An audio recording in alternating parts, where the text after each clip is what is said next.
Good morning student, I am Kavita Sonia from Sardar Patel Public School. Today we start our remaining topic conjunction. So we have already read two conjunctions. Okay. Number third is either or. What is their use?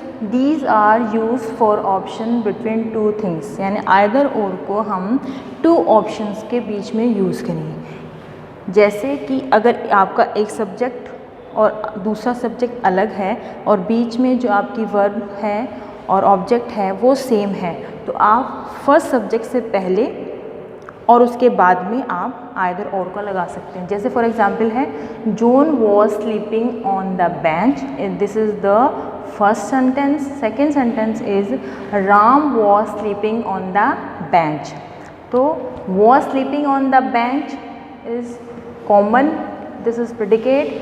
Was sleeping on the bench in the two sentence, helping verb plus main verb plus object is same, so we put either with subject number 1 or then subject number 2.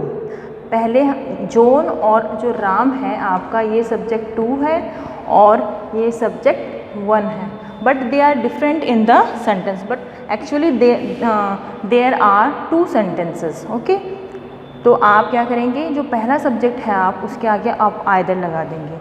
Either John और राम, ये there are different two subject in the between two sentences.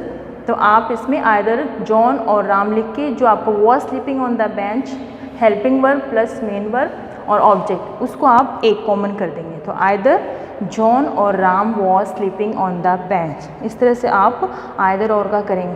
Second देखो आप, second example, we can eat now, we can eat after the show. What is the common in between two sentence?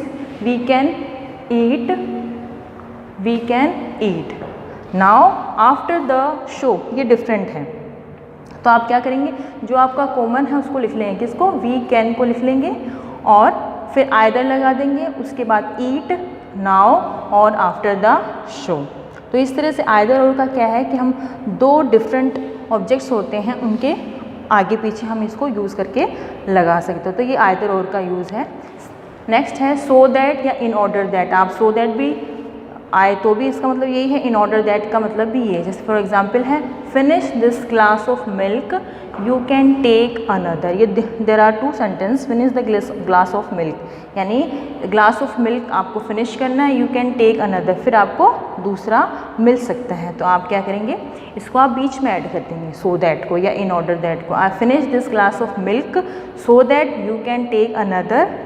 या फिर आप इसको ऐसे कर सकते हो, finish this glass of milk in order that you can take another. So that और in order that एक ही है, आप इनको बीच में कनेक्ट करके सेंटेंस को फिर एक सेंटेंस बना सकते हैं. तो ये इसका यूज़ है. नेक्स्ट है एज लॉन्ग एज या सो लॉन्ग एज. मेन मतलब दोनों का एक ही यूज़ है. As long as, so long as are use to express condition.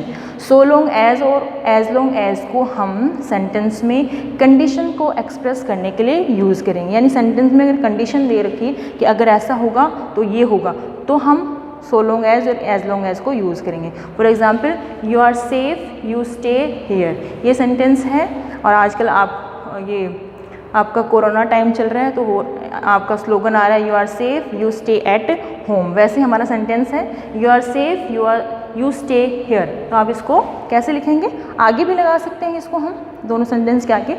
अगर हम इसको आगे यूज़ करेंगे तो ये वाला हमारा आगे आ जाएगा और ये वाला सेंटेंस जो फर्स्ट सेंटेंस है वो सेकेंड में आ जाएगा. तो आप यहाँ पे ऐड करके लिखेंगे as long as you stay here comma you are safe.